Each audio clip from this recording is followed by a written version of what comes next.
말씀은 신약 성경 야고보서 1장입니다. 야고보서 1장.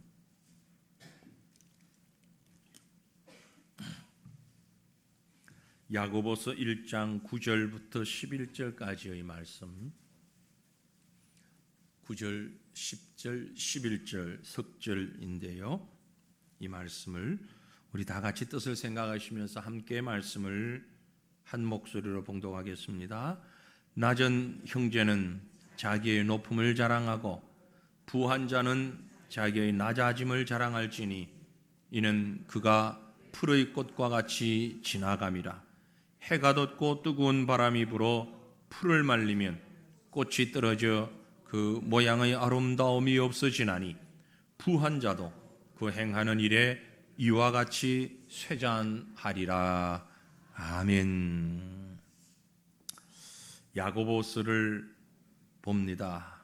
야고보서는 우리가 잘 아는 대로 이 땅을 따라 살아가는 성도들이 어떤 모습으로 살아야 할까 하는 것을 말씀하고 있는 그런 성경인데, 구체적으로 하나씩 이제 짚어가면서 말씀을 하고 있습니다.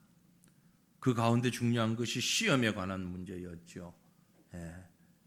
시험에 들지 않게, 시험을 당하거든 온전히 기쁘게 여겨라.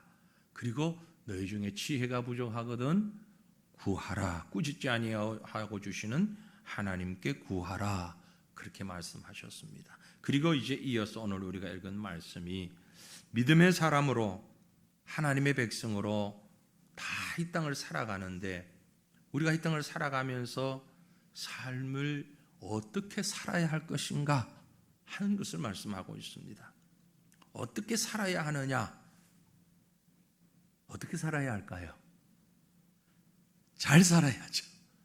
잘 살기 위해서는, 여러분 지금 파리에서 올림픽 하고 있잖아요. 여러분 가운데는 운동을 좋아하시는 분도 있고 뭐 관심 없는 분도 계시겠지만, 또 본인이 잘 하진 못해도 좋아하는 분도 계실 수 있고요. 저도 운동을 참 좋아하는 사람 중에 한 사람인데, 모든 운동은 무엇이 잘 되어야 됩니까? 어떻게 생각하세요? 기본적인 자세죠. 그죠? 기본 자세가 잘 되어야 합니다. 저도 이제 몇 가지 운동을 좀 했던 경력이 있는데요. 그렇게 안 보이시죠? 지금이야 뭐 이래 울퉁불퉁하게 생겨가지고, 근데 어릴 때 한참 이렇게 청년 때까지 꽤 운동을 했어요. 근데 그 중에서 제일 이렇게 자세를 잘 가다듬어야 하는, 제가 태권도를 했어요. 안 믿어지시네. 다리 한번 올려보세요. 지금 못 올려요. 꽈당 넘어집어요. 근데 예전에 어릴 때부터, 초등학교 때부터 시작을 했어요. 초등학교부터 시작해서 군생활 할 때까지 했어요. 군대에서도 태권도 조교를 했어요. 어느 정도 실력이 이제 대충 이제 짐작하시면 되고, 기본적인 자세가 매우 중요합니다. 거기에는 모든 운동 마찬가지죠.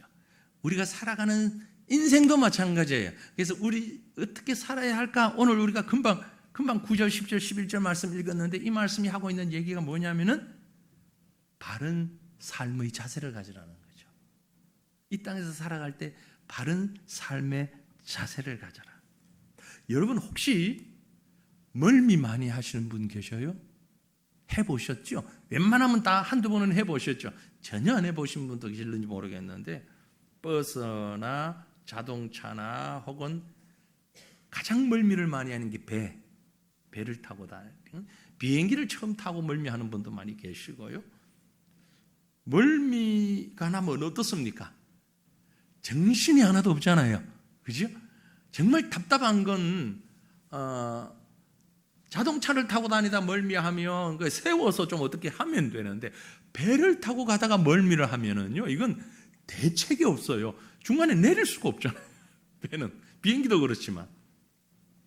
멀미는 우리 몸속에, 뭐 제가 의료적으로는 잘은 모릅니다만 보니까 그래요. 귀에 달팽이관이 3개가 있대요. 수평, 수직, 그리고 45도 그렇게 기울어진 관이 정확하게 균형을 잡아야 우리가 살아가는데, 그래서 우리가 지금 이렇게 살잖아요. 걸어 다니고 뛰기도 하고 뭐 넘어져도 벌떡 일어나고 이런 균형을 잡잖아요. 근데 멀미는 순간적으로 그 균형을 잡지 못하는 데서 멀미가 생겨나는 거죠. 그래서 균형을 못 잡고 멀미가 생겨나니까 온 몸의 밸런스가 깨어지는 거예요. 그래서 위도, 이 뇌도 밸런스가 깨어지니까 두통이 나고 막 메스껍고 토하기도 하고 그런 여러 가지 현상이 나타나는 겁니다. 제가 왜 이 말씀을 드리는 거 아니고, 오늘 말씀을 이렇게 읽어보면서 이 멀미에 관한 얘기를 참 많이 생각하게 됩니다. 왜냐하면요, 우리가 인생을 살면서 인생 멀미를 하는 사람들이 참 많아요. 인생 멀미라는 말은 안 들어보셨죠? 차멀미, 배멀미, 그런 멀미는 들어봤는데 인생 멀미 들어보셨어요? 아마 여러분들 많이 해보셨을 것 같아요. 왜냐하면 우리가 사는 인생이라는 게 높이 올라가는 순간이 있는가 하면 마치 롤러코스터처럼 뚝 떨어지는 순간도 있고, 성공했는가 하면 실패하는 순간도 있고, 돈을 많이 버는 순간이 있는가 하면 아주 망하는 순간도 있고, 사람들한테 칭찬받아서 우쭐하는 순간도 있는데 엄청난 질책을 받아 상처를 받을 때도 있고, 건강할 때도 있고, 질병이 들어서 아주 절망할 때도 있고, 균형을 잡을 수 없는 이런 인생을 우리가 살아갈 때가 얼마나 많아요.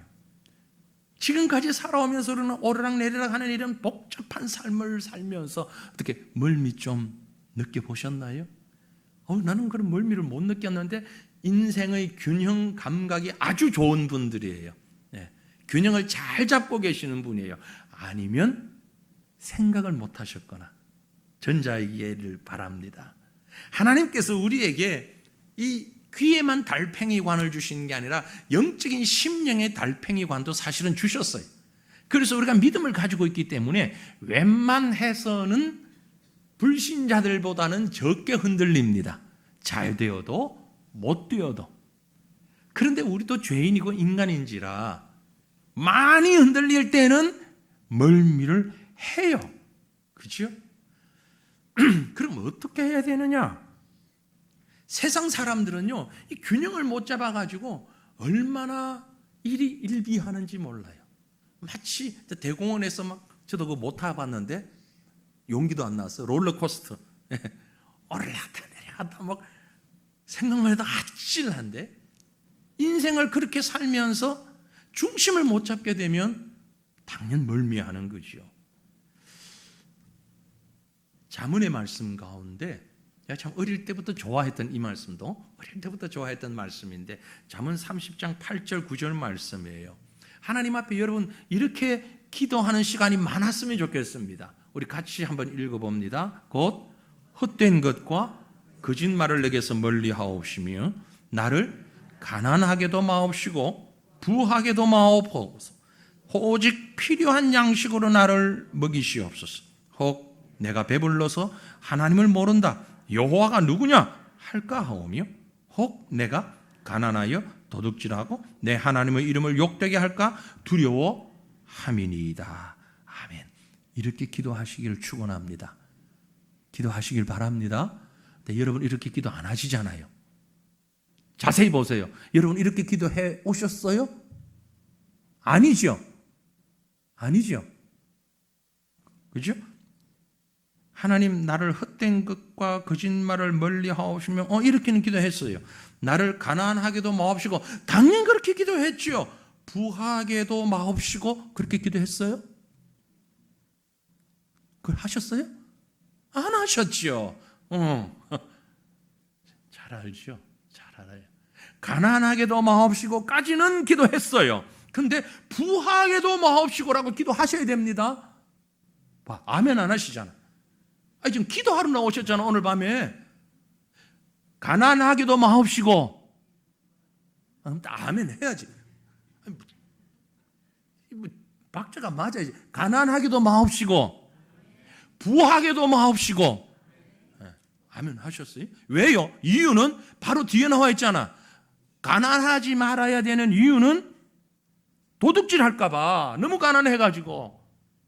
부하지 말아야 되는 이유는 배불러서 하나님 모른다 할까봐 난 안 그래 안 그래 나 아무리 부자 만들어줘 봐요 내가 삼성그룹 회장이 돼봐 그러는지 라고 큰소리 칠지 모르지만 천만에 분명히 그럴 것 같아.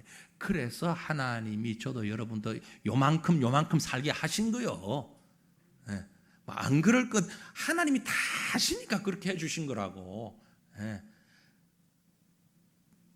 엄청난 부자 돼도 나 안 그래요. 그럴 것 같았으면 하나님이 벌써 부자 만들어 가지고 여러 가지 하나님 일하게 만드셨지. 하나님이 뭐 모를까 봐? 다 하시지.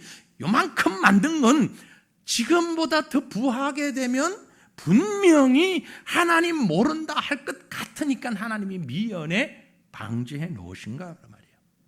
우리에게는 이런 삶의 자세가 기본 자세가 있어야 되는 거예요. 이것을 조금 더 정리를 해서 말씀드리면 우리에게 어떤 기본 자세가 필요하냐. 인생의 멀미를 하지 않기 위해서는 자긍심이 필요합니다. 자긍심, 다른 말로 얘기하면 하나님의 모든 것이 곧 나의 것이다. 내가 얼마나 귀한 자인 줄을 알아야 되는 거예요. 여러분, 우리가 얼마나 소중한지 아십니까? 스스로 가난해서 힘들다고 생각하십니까? 지금 제가 가난하다, 부유하다라고 하는 것이 곧 경제적인 것만 국한해서 드리는 말씀이 아닙니다. 가난하다, 부유하다는 경제는 물론이고 건강도, 인간관계도, 성격도, 지혜도, 지식도 모든 걸 통틀어 가지고 하는 얘기예요. 지혜에 부할 수도 있고 가난할 수도 있어요. 그죠? 건강에 가난할 수도 부유할 수도 있어요. 자, 어떤 사람은 정말 타고난 건강체질 참 부러운 사람 많아요. 하루에 5시간만 자고 아무리 일해도 피곤하지가 않대. 이야, 나도 좀 그런 건강 가져봤으면. 참 그 사람은 건강이 부유한 사람이에요. 그렇지 못한 우리는 건강이 가난한 사람이에요. 모든 분야에 있어서.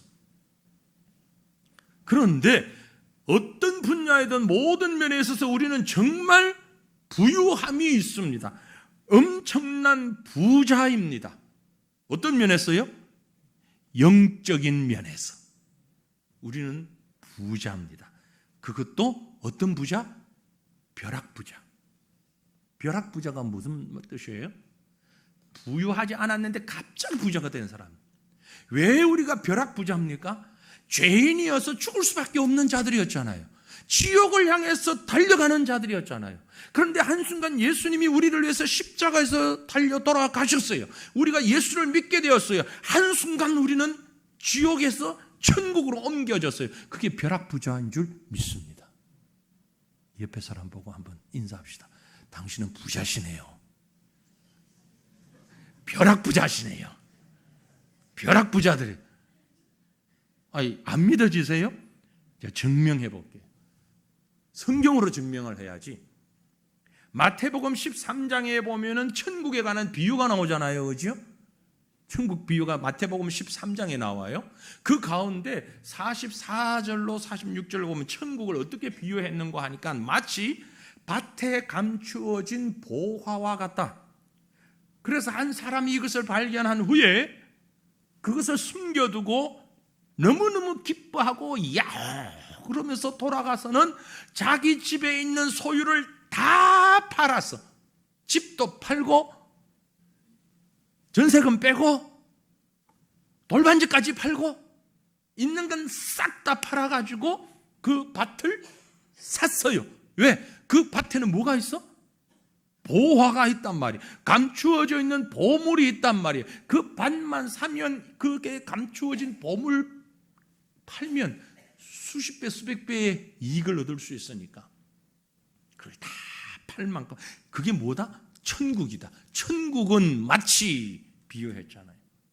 45절에 천국은 마치 좋은 진주를 구하는 장사하는 사람 같아서 아주 값진 진주 하나를 발견해서 자기 소유를 다 팔아서 진주를 샀다고요. 이게 바로 천국입니다. 근데 저와 여러분 이 천국을 소유하고 있습니다. 아멘? 소유하고 있죠? 천국 소유하고 계시잖아요. 그럼 그 어떤 사람이 도대체 가진 재산이 얼마였을까요? 다 팔아가지고 얼마를 만들었을까요? 제가 여러분의 재산 능력을 모르니 뭐 과천에 있는 모릅니다. 저도 사실 과천 좀 큰 아파트 한 50평짜리 있나요? 50평 넘는, 과천에 50평 넘는 아파트 얼마 하죠 지금? 팔면? 얼마요? 좀 가르쳐 봐요. 저 달러 소리 안 할 테니까. 얼마? 제일 큰 아파트 얼마예요? 60억?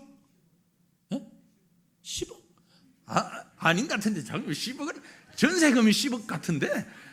아닌 것 같아. 다 모르니까 우리 조명란 집사님 계시면 금방 알 텐데. 모르니까 50억. 뭐 거품 있든 없든 50억.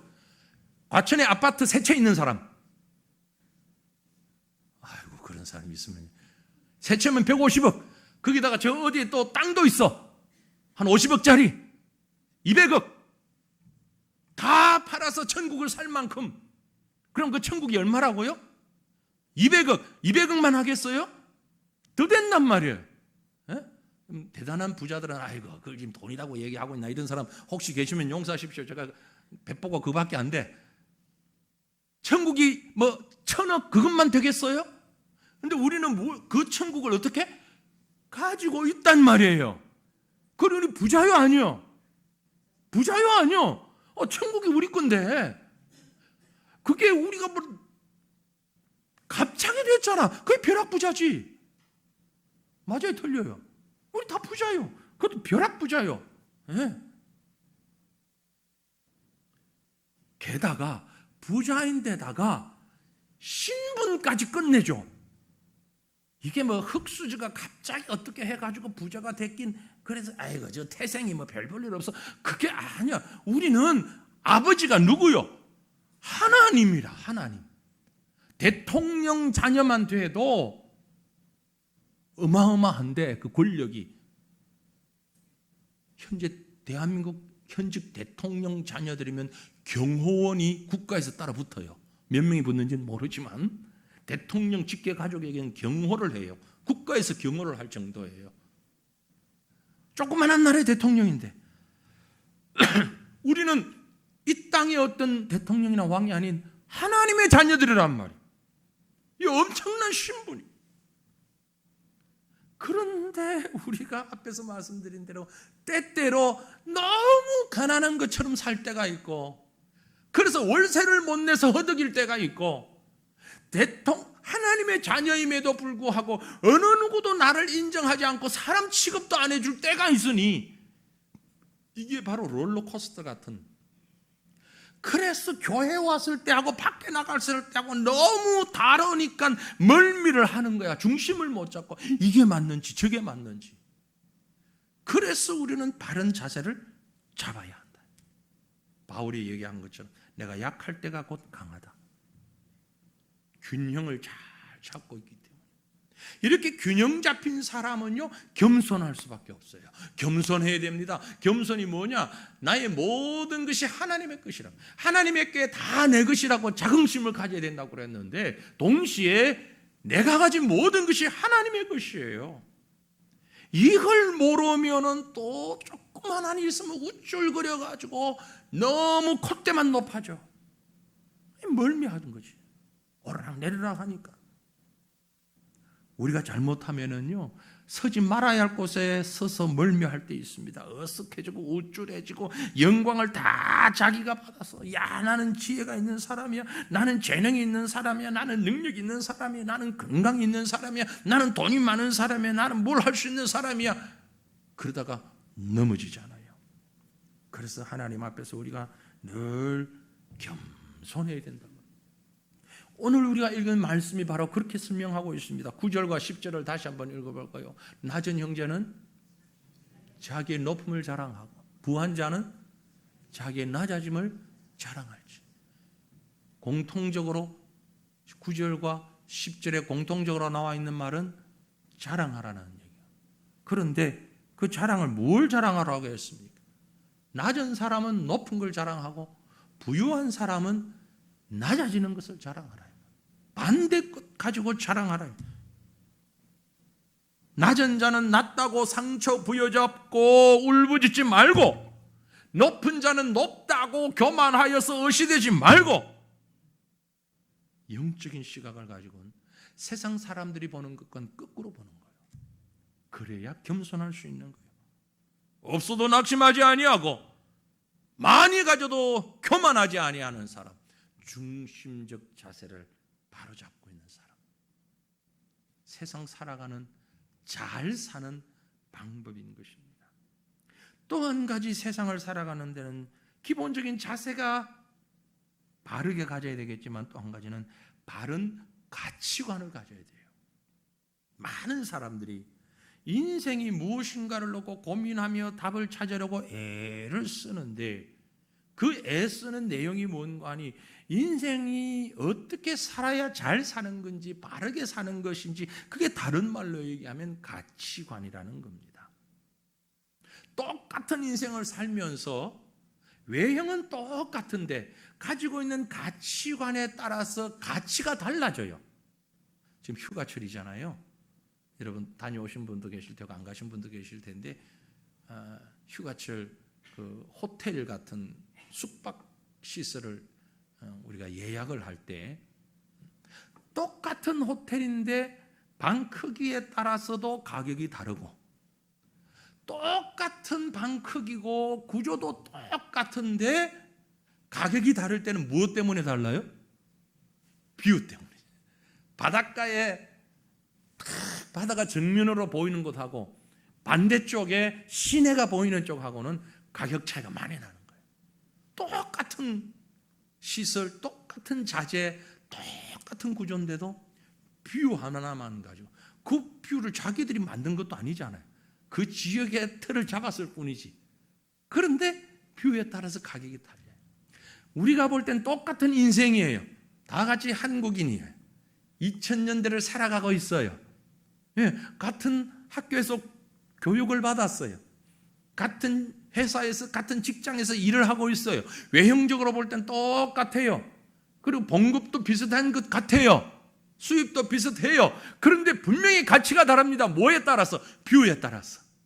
인생을 어떻게 바라보는가, 인생 뷰가 영적 인생관을 가진 사람하고 세상적인 인생관을 가진 사람하고 뷰라는 게 보이는, 영적인 것과 육적인 것을 무엇을 보느냐에 따라서 가치가 달라진단 말이에요. 여러분, 그런 얘기가 있죠. 벌은 물을 마셔도 꿀을 만들고 뱀은 물을 마시고 독을 만든다고요. 똑같이 마시는 건 물이에요. 그런데 벌은 꿀을 만들어내고 뱀은 독을 만들어내요. 우리가 어떤 인생관을 가지고 있느냐에 따라서 지금 이 땅에 살아가면서 우리가 먹고 마시고 우리가 생활하는 모든 것들을 통해서 과연 독을 만들 것인지 꿀을 만들 것인지 다르다는 거죠. 어떤 인생관을 가져야 됩니까? 어떤 비유를 우리가 가져야 됩니까? 금방 읽은 말씀에 9절과 10절을 다시 한번 읽습니다. 낮은 형제는 자기의 높음을 자랑하고 부한 자는 자기의 낮아짐을 자랑할지니 이는 그가 푸르의 꽃과 같이 지나감이라. 높고 낮음, 많고 적음이 가치가 다르다는 거죠. 세상 사람들은 그저 있는 꽃처럼 보여요. 풀처럼 보여요. 그래서 지금 싱싱하다고만 생각을 해요. 하지만 영적인 사람은 이게 지금 뿌리가 있는 꽃인지 아니면 꺾여서 꽃꽂이가 되어 있는 물에만 담겨져 있는 꽃인지 아는 거죠.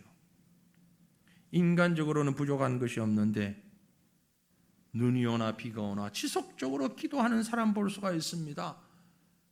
기도만 하면 눈물을 흘리며 간구하는 사람들이 있습니다. 다른 사람들을 볼 때 저 사람은 부족한 것도 없고 다 넉넉한데 뭐가 모자라서 저렇게 기도하나?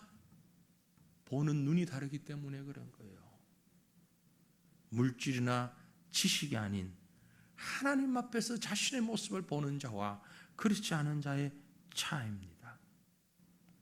그래서 다시 한번 우리가 성경이 말하고 있는 근본적인 인간 선언을 한번 들어보았으면 좋겠습니다. 본문 10절과 11절 말씀을 다시 한번 10절 반복하지만 10절 11절 같이 읽습니다. 부한 자는 자기의 낮아짐을 자랑할지니 이는 그가 풀의 꽃과 같이 지나감이라. 해가 돋고 뜨거운 바람이 불어 풀을 말리면 꽃이 떨어져 그 모양의 아름다움이 없어지나니 부한 자도 그 행하는 일에 이와 같이 쇠잔하리라. 인생은 무엇과 같다? 풀과 같다. 그 영화는 꽃과 같다. 다 떨어지고 없어지고 말 것입니다. 세상을 바라보는 시각이 그러해야 한다는 것입니다. 이것이 바로 그리스도인의 성도의 영적 가치관입니다. 그래서 성도는 넉넉한 삶을 살 수 있습니다. 많이 가져도 적게 가져도. 왜냐? 우리는 우리 인생의 주인이 아니기 때문에 그렇습니다. 퀴즈 한번 내볼까요? 욥기의 주인공은 누구일까요? 욥기라는 성경 아시잖아요. 구약 성경에. 욥기서의 주인공은 누구일까요? 이렇게 너무 어려운 문제를 드렸어요. 욥기의 주인공 누구예요? 욥이 아니고 하나님이에요. 하나님. 그럴 것 같아서 내가 대답 안 했지. 속으로 지금 너무 뻔한 걸 물어보니까 제가 왜 이 말씀을 드리는 거 아니? 우리 인생의 주인공은 누구예요? 하나님이에요.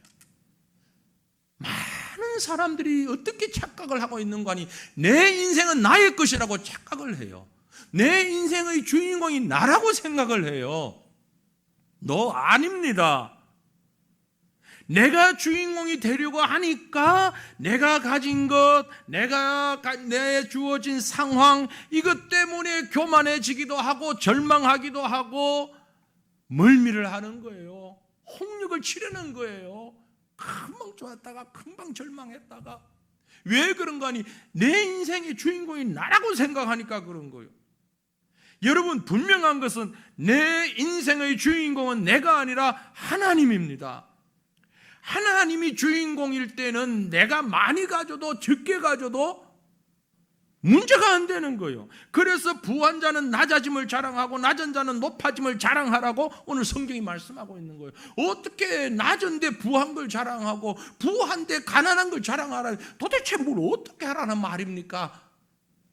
퀘스천 마크를 가지고 있을 수 있는데 그 방법은 인생의 주인공이 누구인가를 깨닫게 되면 이게 바로 신앙적 가치관, 뷰가 바르게 되어 있으면 내 인생은 내가 주인공이 아니라 하나님이 주인공이구나. 그러면 높을 때도 있고 낮을 때도 있고 부할 때도 있고 가난할 때도 있고 그 모든 것은 다 하나님이 알아서 하시는 거예요. 하나님이. 그러므로 우리는 많이 가져도 적게 가져도 잘해도 못해도 높아도 낮아도 다 그리스도 안에서 같은 가치관, 같은 자랑, 같은 신앙을 가진 믿음의 공동체며 믿음의 가족인 것입니다. 많이 가진 것도 하나님의 은혜요. 적게 가진 것도 하나님의 은혜요. 부유한 것도 가난한 것도 하나님의 은혜인 줄로 믿습니다. 그러므로 우리는 하나님 앞에 기도하며 간구해야 하는 것이 있습니다. 하나님, 인생 한 번 살아가는 인생 잘 살게 해 주십시오. 어떻게 내 욕심대로 잘 사는 게 아니라 주인공인 하나님의 목적대로 하나님의 방법대로 잘 살게 해 주십시오. 이렇게 기도하는 이 밤 그리고 우리의 남은 시간들 우리의 인생 될 수 있기를 주님의 이름으로 축원합니다.